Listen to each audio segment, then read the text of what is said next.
एक चीज़ बहुत क्लियर है, आपको याद होगा हमने जब वो इंटरग्लोब का क्राइसिस हुआ था तब एक बात कही थी कि अब हम इंटरग्लोब पर अपना पॉजिटिव व्यू ख़त्म कर रहे हैं और अब ये स्टॉक कुछ समय के लिए आपको गिरावट देगा, ट्रेडिंग स्टॉक बन जाएगा और अब अपने ऑल टाइम हाई पे स्टॉक बहुत जल्दी नहीं आने वाला है।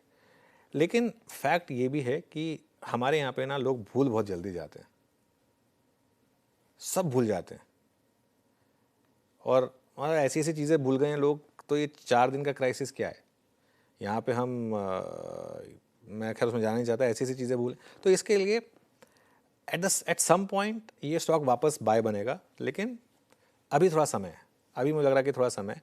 इसमें एक अप्रोच ये हो सकती है वीरू कि अब ये इतना गिर चुका है अपने हाई से, करीब करीब आई थिंक 20% के करीब आ चुका है। अब आप यहाँ से एक मंथली एसआईपी का व्यू ले सकते हैं इस स्टॉक पर, क्योंकि नंबर्स उसके अच्छे आते रहेंगे, सॉलिड आते रहेंगे। ये एट सम पॉइंट इसको आपको एफडीटीएल नॉर्म्स को मानना पड़ेगा। इनके नंबर्स में ऑब्वियसली थोड़ी हिसाब से कमी आएगी, बट ये वॉल्यूम में मेकअप कर लेंगे। मैं पिछले वीकेंड पे मेरी एयर इंडिया की फ़्लाइट थी।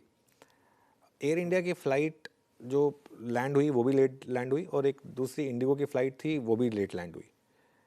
उसके बावजूद इंडिगो ने जल्दी टर्न अराउंड करके उड़ गई और इंडिगो और इंडिया में उससे भी ज़्यादा टाइम लग गया। तो एफिशिएंसी तो इनकी अभी भी स्ट्रांग है, लेकिन हाँ अब ये एक उस टफ एनवायरनमेंट में है जहाँ मुझे लग रहा है कि थोड़ी सी और करेक्शन आ सकती है स्टॉक में। लेकिन लेकिन एट सम पॉइंट लोग भूल जाएंगे इसको और ये स्टॉक वापस ऊपर आएगा। अब पॉलीकैब याद है आपको? पॉलीकैब में एक बार कितनी बड़ी डी रेटिंग हुई थी, आधा हो गया था स्टॉक।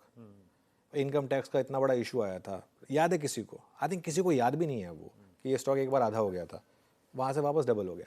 तो अब मैं ये नहीं कह रहा हूँ कि इंडिगो के साथ ही हो जाएगा, लेकिन अच्छे स्टॉक्स आपको जब एकदम ख़राब टाइम चल रहा होता है ना, तभी रीजनेबल रेट पे मिलते हैं।